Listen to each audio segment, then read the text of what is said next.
पूर्व मेरे block primary health officer और इनकी धर्म पत्नी पूर्व मेरे सीएसटी देवेंद्र गुप्ता जी और श्री लायक राम जी जो आईपीआई डिपार्टमेंट से रिटायर्ड है और Shri Rajesh Gupta ji retired sub inspector police.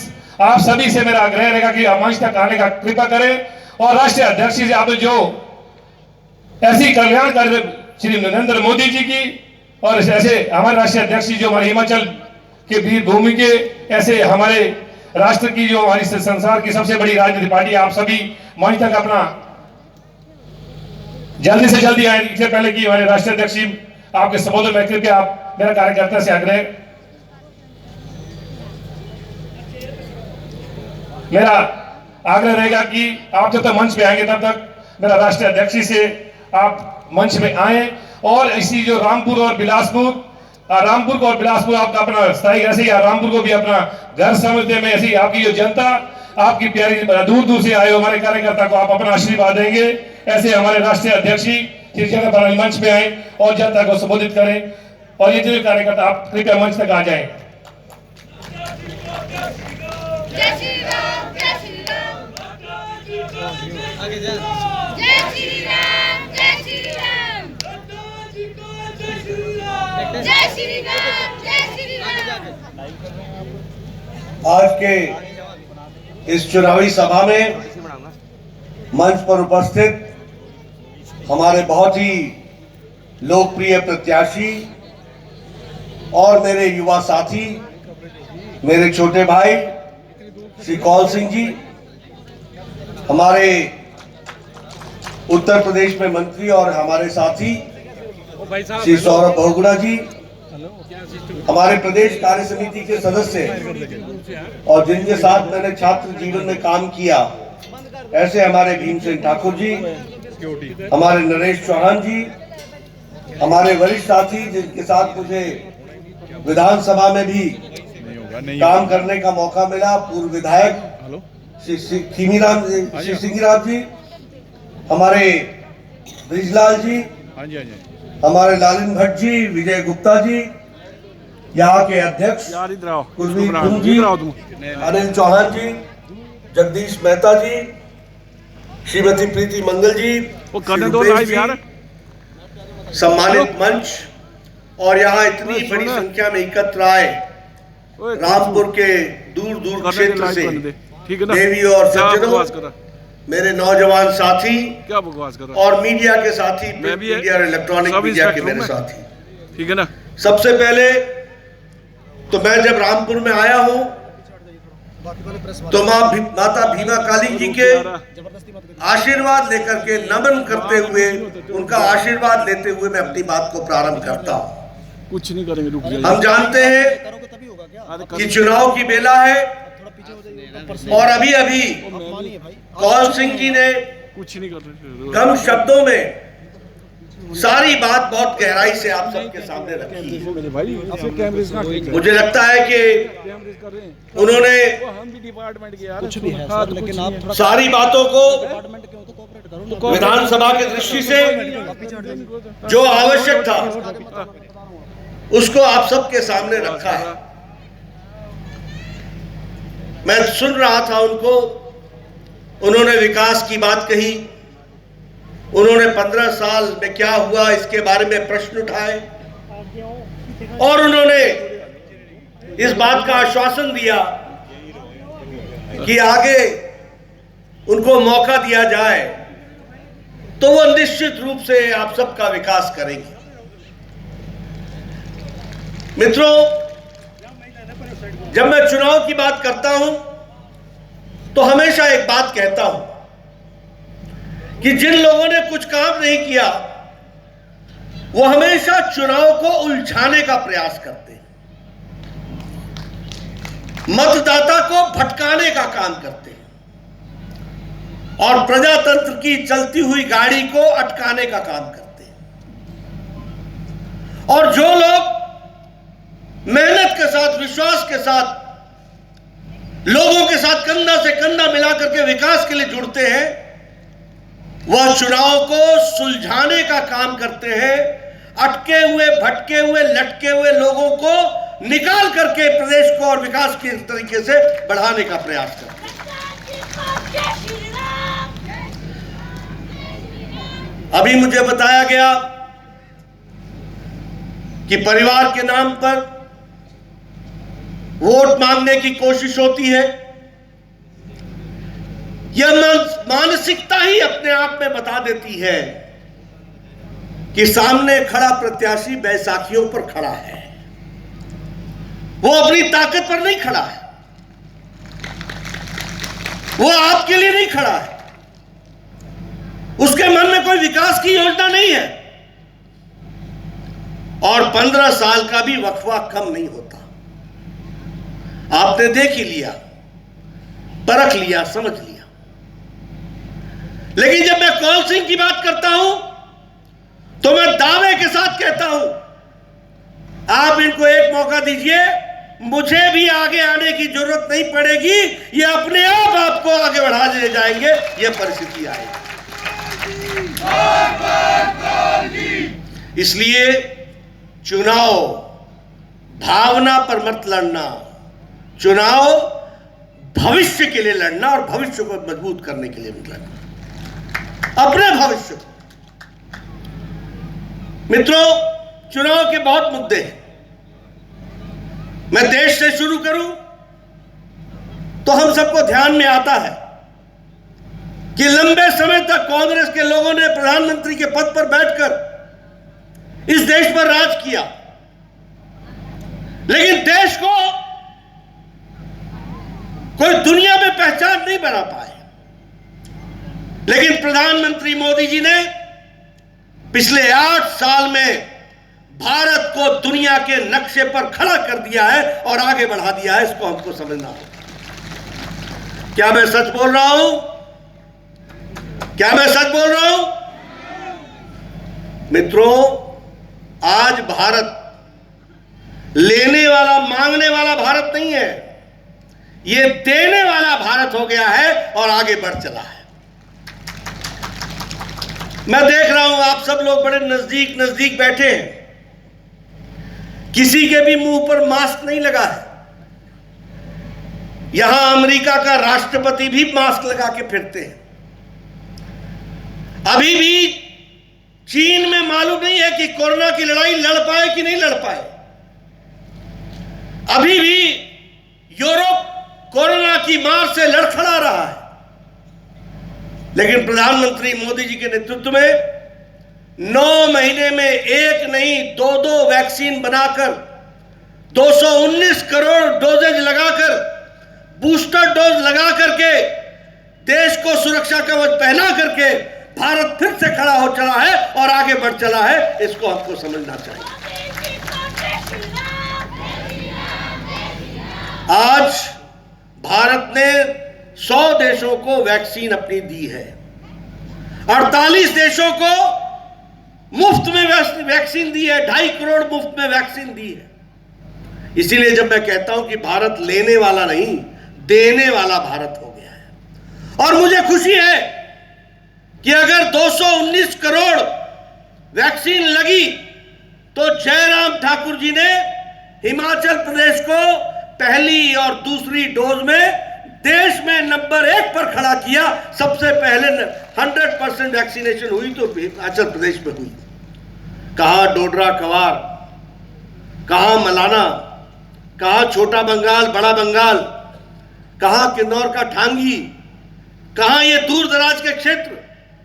हमारे हेल्थ के कार्यकर्ताओं ने वहां तक वैक्सीन पहुंचाई और देश में अपने आप को नंबर 1 पर खड़ा किया। इसके लिए मैं जयराम ठाकुर जी की सरकार को बधाई देता हूं।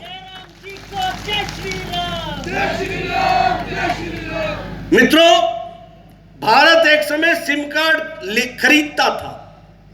ये जो आपके मोबाइल में सिम कार्ड लगता है ना, ये खरीदता था। आज भारत देने वाला हो गया। हम बेचते हैं, खरीदते नहीं है, दुनिया को बेचते हैं। ये हमारी स्थिति आ गई है।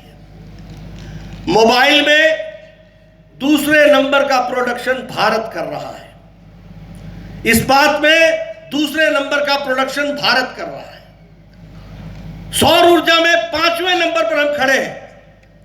और कोरोना की मार के बाद और यूक्रेन की लड़ाई के बाद जब दुनिया की अर्थव्यवस्थाएं लड़खड़ा रही हैं, तो भारत ब्रिटानिया को, ब्रिटेन को पछाड़कर दुनिया की 5वीं सबसे बड़ी अर्थव्यवस्था बन गई है। यह भी हमको ध्यान रखना चाहिए। और अगर मैं प्रधानमंत्री जी का हिमाचल के प्रति प्यार की बात करूं, तो आपने देखा होगा कि पिछले 5 सालों के अंदर हिमाचल की तस्वीर बदल गई है। क्या मैं सही बोल रहा हूं? क्या मैं सही बोल रहा हूं? कभी हमने सोचा था, मैंने कल भी कहा, जो कहा था वो किया है, जो नहीं कहा था वो भी करके दिया है। मोदी जी ने करके दिया है जयराम जी को, यह भी हमको याद रखना चाहिए। ये मुद्दे हैं चुनाव के। कभी हमने कहा था क्या कि हम all India institute of medical sciences देंगे? नहीं कहा था। लेकिन 1475 करोड़ रुपए का बिलासपुर में all India institute of medical sciences बन करके 5 साल में तैयार हो गया, जिसमें से 2 साल कोरोना में भी गए। यानी 3 साल के अंदर वह तैयार होकर के हिमाचल की जनता को समर्पित हो गया। भगवान न करे कि किसी को इलाज के लिए दूर जाना पड़े, लेकिन अब आपको चंडीगढ़ नहीं जाना पड़ेगा, अब बिलासपुर में ही आपका इलाज हो जाएगा। यह परिस्थिति आ गई। कभी हमने सोचा था और हमने बोला था क्या कि हम बल्क ड्रग पार्क देंगे 2000 करोड़ रुपए का। आज बल्क ड्रग पार्क ऊना में लग रहा है 2000 करोड़ रुपए की लागत से। यह ड्रग की दुनिया में, फार्मास्यूटिकल की दुनिया में हिमाचल प्रदेश को दुनिया के नक्शे में खड़ा कर देगा। यह भी हमको समझना चाहिए। मेडिकल डिवाइस पार्क हो, कोई भी विकास की बात हो, IIM, Indian institute of management, हम सुनते थे कि अहमदाबाद में है, आज वो आपके हिमाचल में और इंडियन इंस्टीट्यूट ऑफ मैनेजमेंट है। हम सुनते थे Indian institute of information and technology, आज हिमाचल प्रदेश में इंडियन इंस्टीट्यूट ऑफ टेक्नोलॉजी है। हम सुनते थे कि कभी कोई हाइड्रो इंजीनियरिंग कॉलेज बनेगा, आज हिमाचल प्रदेश में देश का पहला हाइड्रो इंजीनियरिंग कॉलेज बना है। यह हमको ध्यान में रखना चाहिए। अब आपके घर के बच्चे वहां पढ़ेंगे और तब वो यहां जैसे SJVNL के हैं या बाकी सारी जगहों में उनको लगने का सौभाग्य मिलेगा। हमारे हिमाचल के इंजीनियर्स लग सकेंगे, पावर प्रोजेक्ट्स को और अच्छे सुचारू रूप से चलाएंगे। यह परिस्थिति आज आकर के खड़ी हुई है। मैं यहां एक बात और भी बोल देना चाहता हूं, हमें डबल इंजन चाहिए। ऊपर मोदी जी की सरकार है तो नीचे जयराम जी की सरकार चाहिए, और जयराम जी की सरकार चाहिए तो मुझे कौल सिंह चाहिए। यह बात आप ध्यान में रखिए।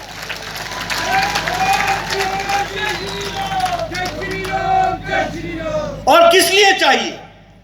इसलिए चाहिए कि जब जब डबल इंजन से सिंगल इंजन होता है, हिमाचल की गाड़ी लड़खड़ा जाती है। और ये मैं कहने के लिए नहीं कह रहा हूं। अटल जी ने लद्दाख को जाने वाले रोड पर मनाली में सुरंग के लिए शिलान्यास 2002 में किया था। 2004 में सरकार चली गई, हिमाचल लड़खड़ा गया। 2004 से 2014 तक, जब तक मनमोहन सिंह प्रधानमंत्री रहे, तब तक अटल टनल का काम रुक गया। मुझे याद है अटल जी आए थे मनाली में, शायद 2004 या 5 की बात होगी। तो उन्होंने पूछा वो टनल का क्या हो रहा है? मैंने कहा वो टनल का काम रुक गया है। अटल जी ने कहा था वो पत्थर जो मैंने लगाया है वो मेरे सीने पर पत्थर है। समय बदला, मोदी जी 2014 में प्रधानमंत्री बन गए, काम फिर से चला और 2 साल के अंदर 10 किलोमीटर की सुरंग बना करके अटल टनल भारत को समर्पित कर दिया।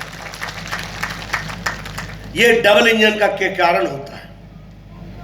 आज मैं कहना नहीं चाहता, स्वर्गीय वीरभद्र सिंह जी बार बार बोलते थे कि मैं भनोपली से रामपुर तक रेल बनाऊंगा, रेल लाऊंगा। कहते थे कि नहीं कहते थे? कहते थे कि नहीं कहते थे?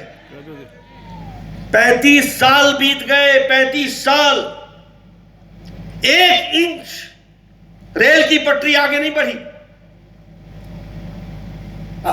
हमारे मोदी जी आए, मोदी जी ने 2015 में, और पत्रकार मेरी बात को नोट कर ले, कैबिनेट कमेटी ऑन सिक्योरिटी, यह भारत के मंत्रिमंडल की छोटी सी समिति होती है जिसमें प्रधानमंत्री उसको चेयर करते हैं, भारत का रक्षा मंत्री उसमें होता है, भारत का विदेश मंत्री उसमें होता है, भारत का वित्त मंत्री उसमें होता है, भारत का गृह मंत्री उसमें होता है। वह सिक्योरिटी की क्लियरेंस देते हैं। और कीरतपुर से वाया रामपुर ले तक की रेल लाइन, इसको सिक्योरिटी दी गई, इसको सिक्योरिटी का क्लियरेंस 2015 में मिल गया। 2015 से लेकर 2017 तक हमें जमीन नहीं मिली, कंपनसेशन नहीं मिला। 2017 में जयराम जी की सरकार आई, उसको कंपनसेशन मिल गया, काम शुरू हो गया, लोगों को जमीनों का पैसा मिल गया। अब 2024 तक बिलासपुर तक रेल लाइन पहुंच जाएगी और आगे ले तक जाएगी, यह हमको समझना होगा। मैं बोलना नहीं चाहता, हमें हाइड्रो इंजीनियरिंग कॉलेज मिला था, हमारी सरकार चली गई, धूमल जी की सरकार चली गई, मैं एमपी बन करके दिल्ली चला गया, वहां वीरप्पा मोइली होते थे पावर मिनिस्टर, वैसे वो पेट्रोलियम मिनिस्टर थे, लेकिन उनके पास पावर का भी चार्ज था। मैंने बोला ये हाइड्रो इंजीनियरिंग कॉलेज खोलना है, आप आइए शिलान्यास कीजिए। उन्होंने कहा हम तो आना चाहते हैं, लेकिन आपकी प्रदेश की सरकार नहीं चाहती है। हमने कहा समय आएगा, न तुम रहोगे न नीचे तुम्हारी सरकार रहेगी, ऊपर मोदी जी बने, नीचे जयराम ठाकुर, उस समय धूमल जी बने। काम शुरू हुआ और काम शुरू होकर के आज हाइड्रो इंजीनियरिंग कॉलेज मिल गया। इसलिए मित्रों, डबल इंजन की सरकार का अपना महत्व है। और मैं एक बात और भी आपको कहना चाहता हूं, यह वोट सिर्फ कौल सिंह को एमएलए बनाने का नहीं है, यह मेरी बात को सिर्फ रखने का नहीं है कि चलो नड्डा जी आए तो हम उनकी बात सुनते हैं। यह हमारे लिए मत करना, लेकिन अपने हक और हुकूक के लिए लड़ना है तो आपको कौल सिंह नेगी को ही लेके आना पड़ेगा। इसको हमको समझना चाहिए, यह आपके हकों की लड़ाई है। बताइए, 1,90,000 शौचालय बने कि नहीं बने? बने कि नहीं बने? और सारे देश में 12 करोड़ शौचालय बने। कैसा राज था भैया, जहां 12 करोड़ लोग अपने दैनिक जीवन के कार्य के लिए खेतों में जाया करते थे, जंगलों में जाया करते थे। हमारी माताएं बहनों की इज्जत की किसी ने चिंता की?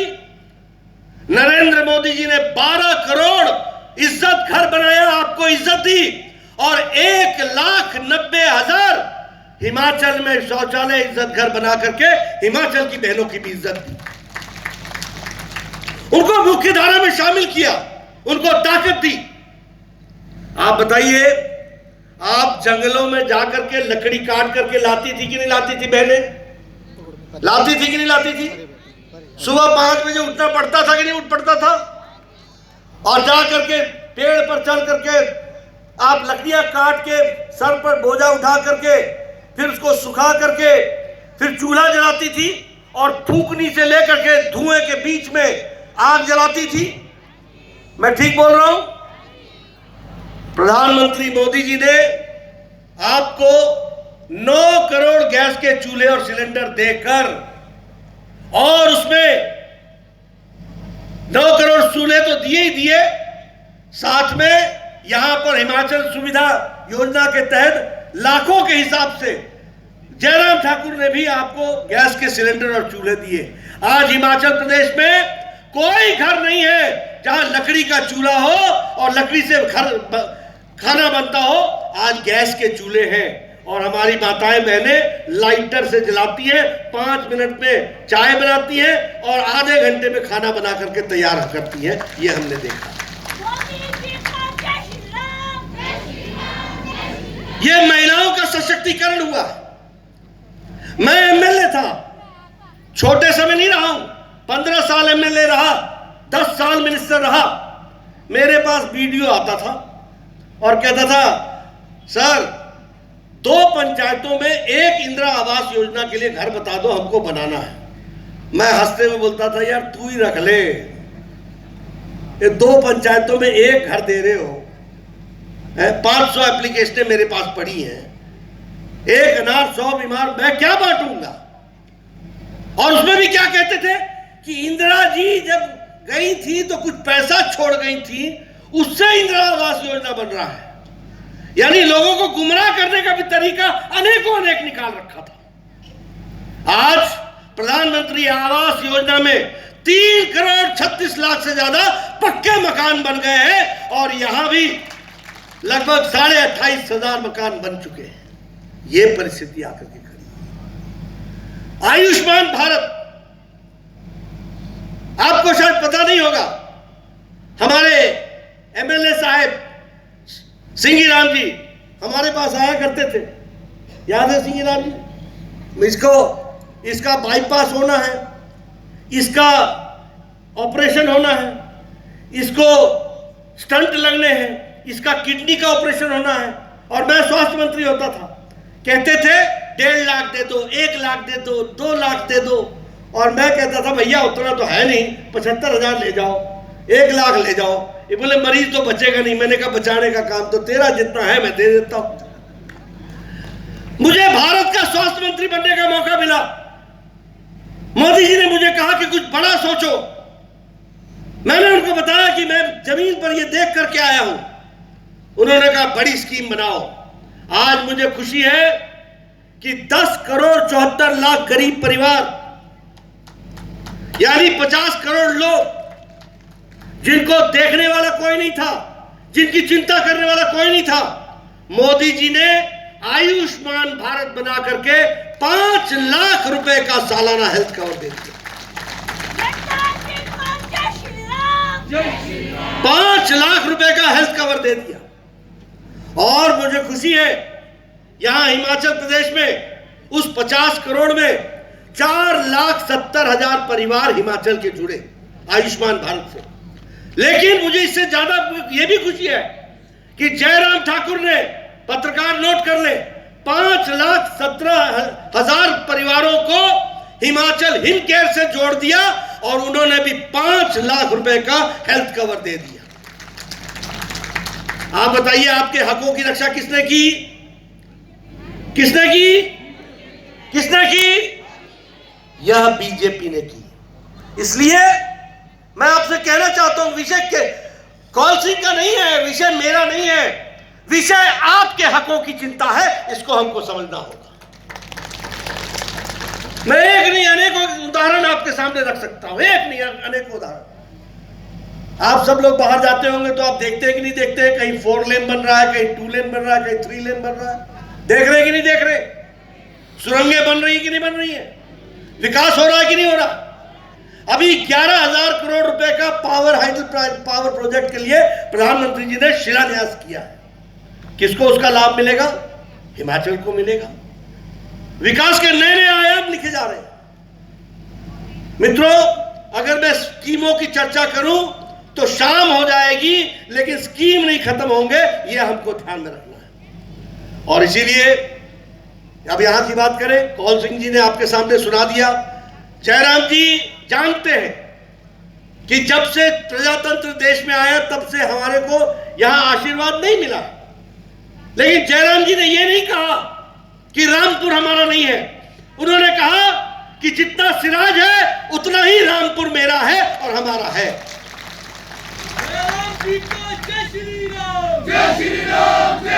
आप बताइए पिछले 2 सालों में यहां पर उन्होंने प्रोजेक्ट्स दिए कि नहीं दिए? दिए कि नहीं दिए? सब डिविजन खोले कि नहीं खोले? पानी की स्कीमें दी कि नहीं दी? मुझे याद है, मैं नीचे छोटे हिमाचल से यानी छोटे पहाड़ों से आता हूं। मुझे गर्मियों में महिलाएं मिलती थी, माताएं मिलती थी, और व्यंग में मेरे से पूछती थी गर्मियों में कहां था? मैं कहता था माता जी मैं यहीं तो था। बोले दर्शन नहीं हुए। मैंने कहा अच्छा बताओ क्या समस्या क्या है? समस्या बाल नहीं रहे सर पर, घड़ा उठा उठा करके 3-3 किलोमीटर से पानी लाना पड़ता है। आजकल आप बताइए, हर घर जल हो रहा है कि नहीं हो रहा है? हो रहा है कि नहीं हो रहा है? ये मोदी जी का संकल्प है कि कोई भी स्वच्छ पीने के पानी से वंचित नहीं रहेगा, इसको उन्होंने कहा। आप बताइए ये किसके हक की लड़ाई है? इसलिए मित्रों, विकास की दृष्टि से देखा जाए तो रामपुर के साथ मैं दावे से कह सकता हूं, हमारा एमएलए यहां नहीं था, जो था वो आपको भी नहीं मिला, लेकिन उसके बावजूद भी पहरेदार के रूप में कौल सिंह खड़ा रहा और पहरेदार के रूप में हमारे जयराम ठाकुर ने आपका काम किया। इसलिए अच्छे पहरेदार ढूंढो, अच्छे माली ढूंढो। अगर अच्छा माली नहीं होगा तो बगीचा उजड़ जाएगा, और आपका तो बगीचा उजड़ा हुआ था ही। उसको आबाद करना तो अब हमारा काम है। बोलिए, आबाद करेंगे? अच्छा माली ढूंढेंगे? कौल सिंह को ढूंढेंगे? सफल बनाएंगे? 12 तारीख तक आप इसकी रक्षा कीजिए। 12 तारीख के बाद ये आपकी रक्षा करेगा, इसको आपको ध्यान में रखना। एक बात अंत में मैं ये भी कहूंगा कि मित्रों, भावनाओं पर फैसला मत करना, अपने भविष्य को ध्यान में रख करके फैसला करना। आप सब लोग जो यहां आए, इतने धूप में बैठे हैं, मुझे मालूम है कि आप तो वोट हमको देंगे ही देंगे, लेकिन आपके वोट के साथ साथ मुझे आपके परिवार का वोट चाहिए, मुझे आपके रिश्तेदारों का वोट चाहिए, मुझे आपके पड़ोसियों का वोट चाहिए, मुझे आपके मोहल्ले गांव में रहने वाले साथियों का वोट चाहिए। इसलिए आप कौल सिंह बन करके गांव-गांव में निकल जाइए, मेरा संदेश पहुंचाइए, मोदी जी का निमंत्रण पहुंचाइए, और रामपुर को भी मुख्य धारा में शामिल कीजिए और विकास करके आगे ले चलिए। यही मुझे कहना है। आपने मेरी बात सुनी, आपका बहुत बहुत धन्यवाद।